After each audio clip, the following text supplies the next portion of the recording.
Salve, salve galera! Sejam todos muito bem-vindos para mais uma aula. Meu nome é Hugo Henrique, sou do município de Piraquara e venho aqui trazer mais algumas informações da física para vocês. Então, sem mais delongas, vamos à nossa aula então? Olha o que temos aqui, gente. Vamos falar um pouquinho da ideia de movimento para a gente relembrar o que são esses conceitos e a importância que isso tem dentro da física. Me acompanhe na tela.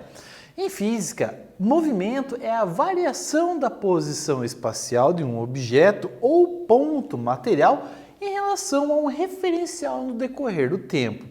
Na filosofia clássica, o movimento é um dos problemas mais tradicionais da cosmologia, desde os pré-socráticos, na medida em que envolve a questão da mudança da realidade. E aqui eu quis trazer essa afirmação para vocês, porque com o passar do tempo, a física em específico ela não existia. Ela trabalhava dentro de um quesito maior que era chamada filosofia da ciência. Então, com o passar do tempo, ela foi desmembrando. Antigamente você tinha conceitos como física, química, medicina, estava tudo meio que junto. Com o passar do tempo, isso foi desmembrando. A química, antigamente, virou alquimia. Depois da alquimia, veio para o que a gente conhece como química atualmente. A física, ela foi evoluindo com uma ideia sistemática de compreender a natureza e temos a ideia da física, como trabalhamos hoje, certo? Então, seria nessa linha de evolução de conhecimento. A ideia que tem de você querer compreender a natureza fez com que a física evoluísse. E para você quantizar isso, o importante é a matemática como ferramenta.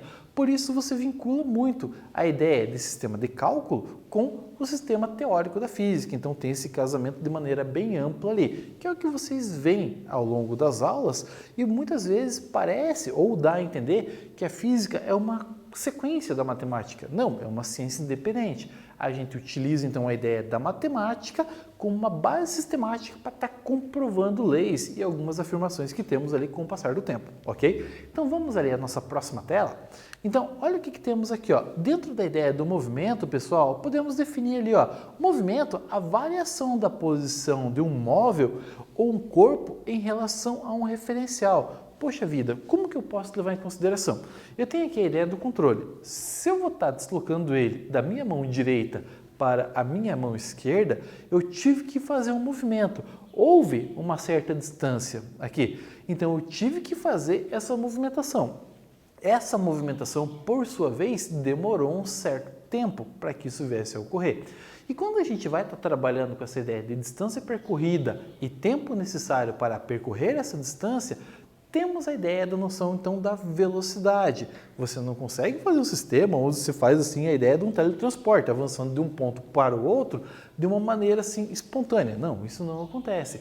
O que tem para você estar trabalhando é a ideia que para você sair de um ponto A, avançar até um ponto B, você vai ter uma distância a ser percorrida. E essa distância a ser percorrida demora um certo intervalo de tempo. Pode ser um tempo maior, pode ser um tempo menor, isso vai refletir então na ideia da sua velocidade, ok? Associado a isso, temos também o componente da trajetória. Me acompanhe na tela aqui, ó. Olha a definição da trajetória. Linhas representativas das diversas posições ocupadas por um móvel em certo intervalo de tempo em relação a um referencial.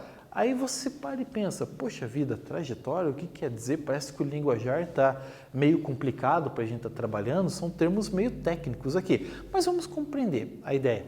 Quando você sai de um ponto A, utilizando aqui minha mão direita como referência e avançando até o ponto B, eu tenho alguns tipos de movimento. Ele pode fazer esse movimento em linha reta ou ele pode percorrer isso com certas sinuosidades. E vamos pegar exemplos para a gente estar trabalhando. Eu vou trazer para vocês aqui a ideia da BR-277, pegando de Curitiba até o litoral do nosso estado. Quando você pega o trecho que avança de Curitiba até a região da praça de pedágio, então você vai ter basicamente um deslocamento em linha reta. Claro, tem curvas no meio do caminho, mas se você pega em específico da Renault de São José dos Pinhais até a praça de pedágio, também em São José dos Pinhais, é basicamente uma reta que você acaba tendo ali. Nesse quesito, então, o movimento a gente pode definir como sendo retilíneo. Agora vamos pegar o trecho de serra. Não tem como você avançar em linha reta, porque você teria que estar dinamitando muito as montanhas ali, perderia muito tempo ao fazer isso.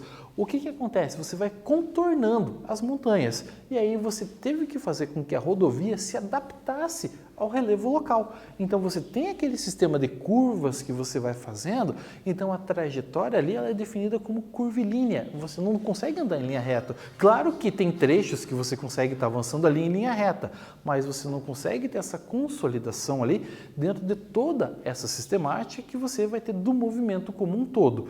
Então assim, a ideia de boa parte dos movimentos que temos ali é uma trajetória híbrida, onde ela acaba avançando tanto em movimento retilíneo, como também em movimento curvilíneo. Então tem essa configuração que você acaba trabalhando, certo?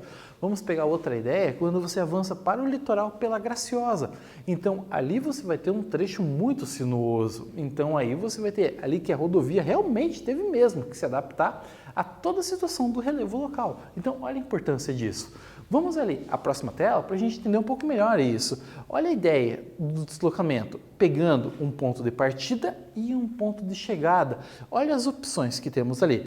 A linha vermelha vai apresentar a trajetória retilínea, mas temos ali que as rodovias do nosso estado ela não conseguem estar avançando de forma retilínea.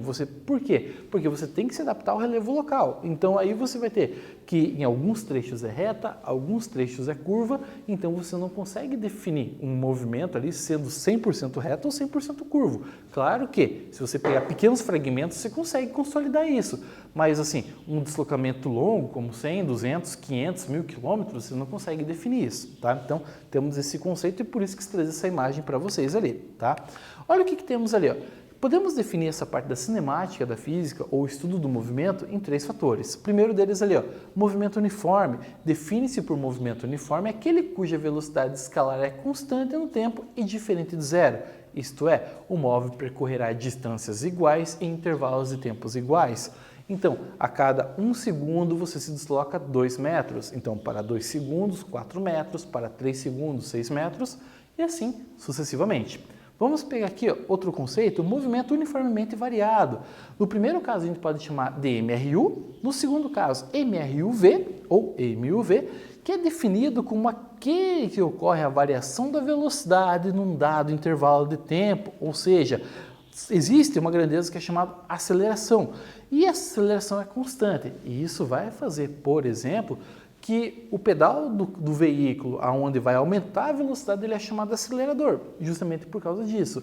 O pedal do freio, você vai ter uma taxa de desaceleração, mas o que os dois interferem diretamente no movimento? Que o acelerador, ele vai fazer com que aumente a velocidade gradativamente até que você estabilize ela, e o pedal da frenagem vai fazer com que você reduza a velocidade até que você estabilize ela. A aceleração, por sua vez, é a grandeza responsável por mudar a velocidade. Pode ser para mais ou pode ser para menos, ok? Vamos ali à próxima, então? Temos ali um movimento circular uniforme chamado de MCU, que são movimentos cíclicos definidos em uma trajetória circular.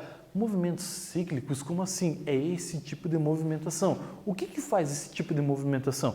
É uma roda de bicicleta, é uma roda gigante, então você acaba tendo esse tipo de movimentação. Movimento mecânico, como um liquidificador, uma batedeira, uma máquina de lavar roupa, uma centrífuga, acaba fazendo esse tipo de movimentação cíclica, ok? Vamos ali então à próxima tela. Olha o que temos, um quiz. Então vamos ali, na prática, qual dessas situações jamais existirá? Vamos às opções. Letra A, movimento constante. Letra B, repouso absoluto. Letra C, referencial inercial. Um tempinho para vocês pensarem na resposta.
Vamos lá então, pessoal, vamos dar uma retomada nesse quiz, me acompanhe na tela.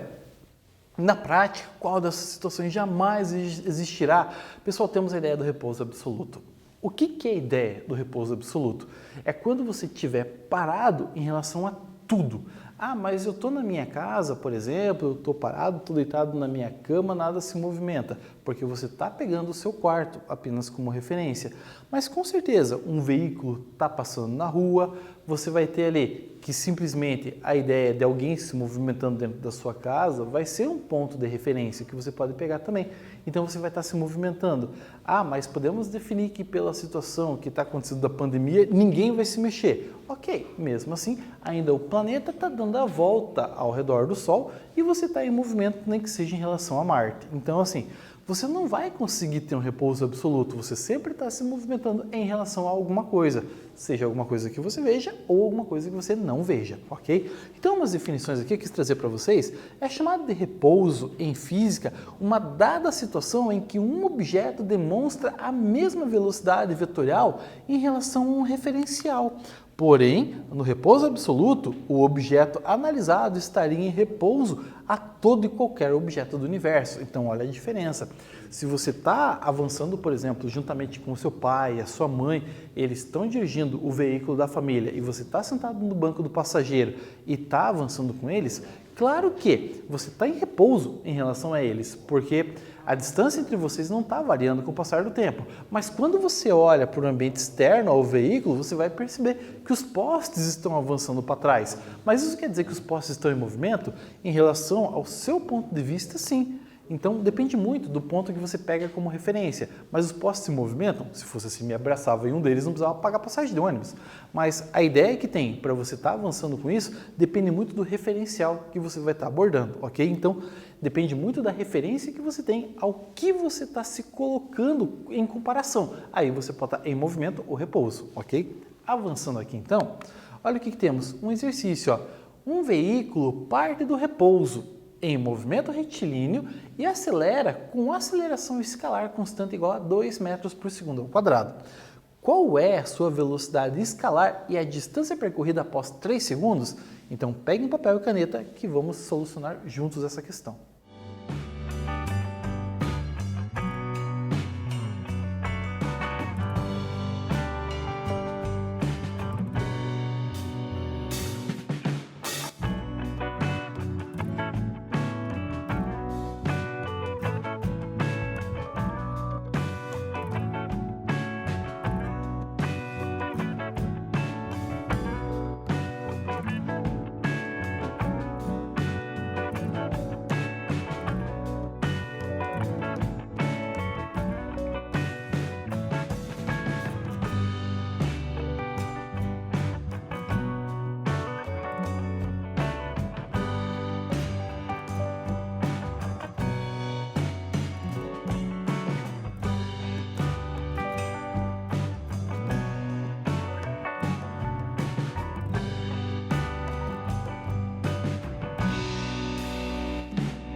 Vamos lá então, pessoal, retomar algumas equações que a gente acabou vendo ali ao longo do primeiro ano, justamente para que a gente está associando a ideia do conceito da aceleração. Vamos lá então. Olha o que o exercício pede. Olha o que ele fala ali. Primeiro, um veículo parte do repouso. Pessoal, primeiramente, o repouso indica que a velocidade é zero. Como ele está partindo, a velocidade inicial desse componente é zero, ok? Vamos avançar ali. Em movimento retilíneo e acelera com aceleração escalar constante igual a 2 metros por segundo ao quadrado. A aceleração é definida pela letra A e esse cara vale 2. A nossa velocidade vai estar aumentando com o passar do tempo. Qual é a velocidade escalar e a distância percorrida após 3 segundos? Opa, ele fornece o tempo. Então vamos dar uma olhada ali.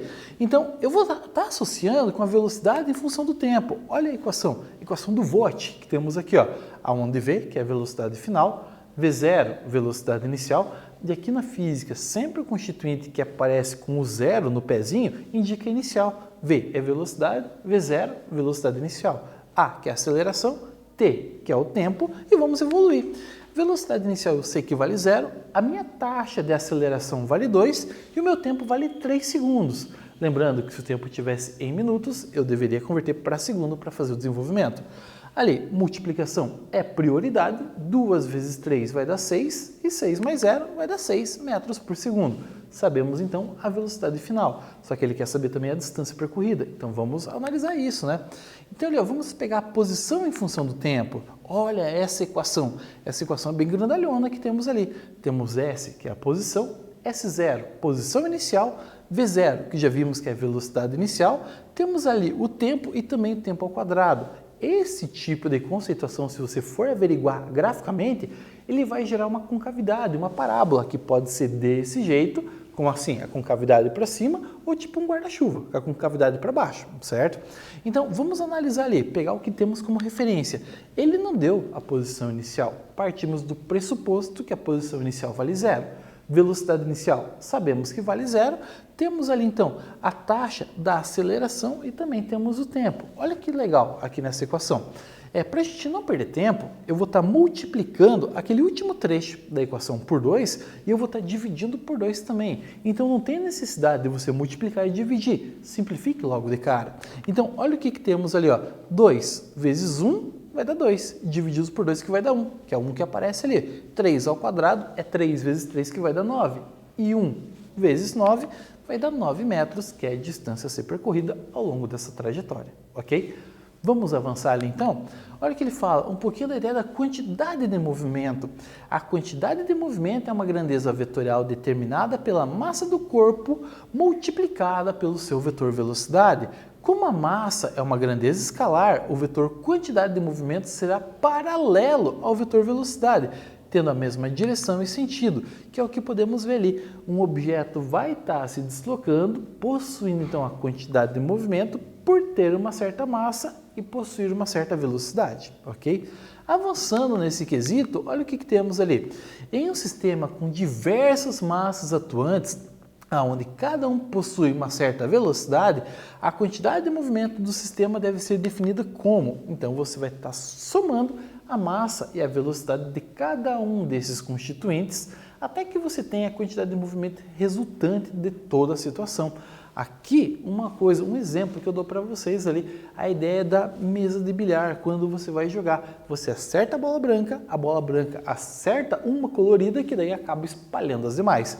Cada massa vai possuir, cada esfera vai ter uma certa velocidade que vai estar se deslocando, mas a quantidade total de movimento é definida pela quantidade da tacada associada que você acertou na bola branca. E aí você consegue estar dispersando essa energia acumulada ou a quantidade de movimento entre todos os constituintes ali ao qual está na mesa, ok? Vamos avançar mais um pouquinho?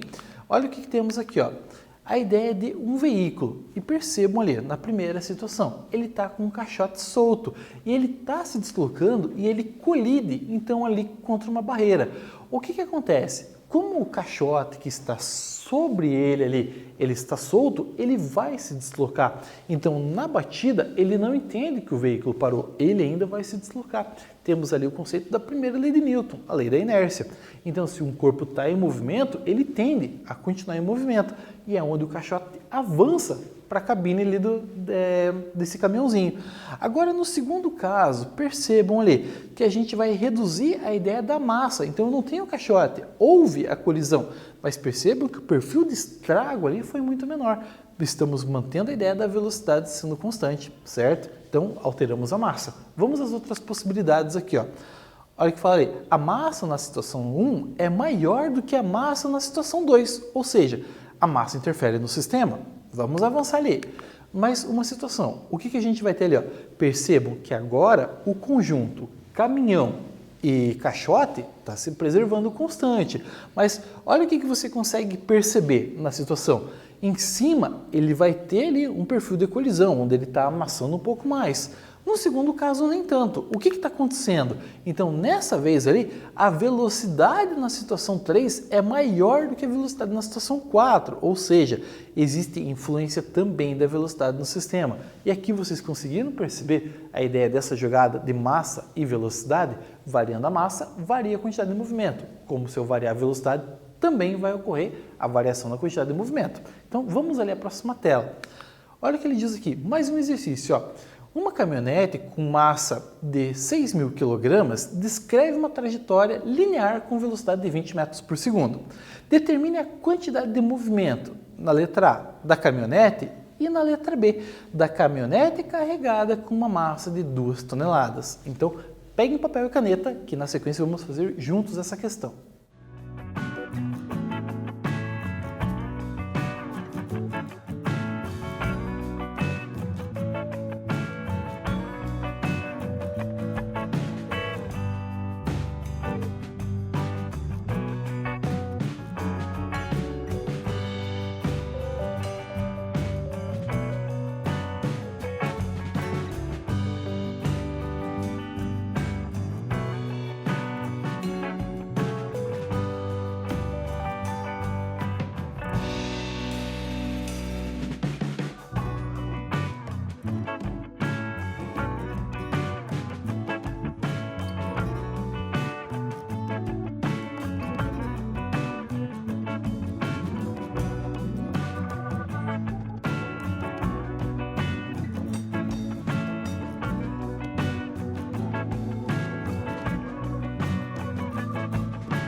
Vamos lá então, alunos, para a gente entender certinho o que está acontecendo. A primeira situação, então, a gente tem velocidade e tem a caminhonete. Vamos descrever isso com uma letra A. Me acompanhe na tela. Então, olha o que temos aqui, ó. Só analisando o conceito da caminhonete. Então, a quantidade de movimento é igual a massa vezes a velocidade. A massa da caminhonete, 6.000 kg. A velocidade, 20 metros por segundo. Multiplicando esses constituintes, teremos ali a quantidade de movimento igual a 120.000 kg/metro por segundo. Então, aí finalizamos a letra A de maneira bem simples. Vamos ali à letra B. O que está acontecendo? Dessa vez eu estou adicionando uma massa extra, uma massa de 2 toneladas. Lembrando que 1 tonelada é igual a 1.000 quilos. Então, se eu acrescentei 2 toneladas, eu estou acrescentando 2.000 kg. Então, vamos avançar ali para ver a ideia da caminhonete carregada. Então, dessa vez eu vou estar somando as massas. Massa da caminhonete mais a massa do que ela está transportando. Então, ali, 6.000 mais 2.000 vai resultar em 8.000. E 8.000 vezes 20, que a velocidade está sendo constante ao longo do trajeto, teremos ali uma quantidade de movimento igual a 160.000 kg/metro por segundo, certo? Então é isso que a gente tem ao longo da resolução. O que podemos perceber ao longo dessa aula? O conceito da velocidade elementos da velocidade, análise dos movimentos e quantidade de movimento. Então, ficamos por aqui hoje. Um grande abraço e até a próxima aula.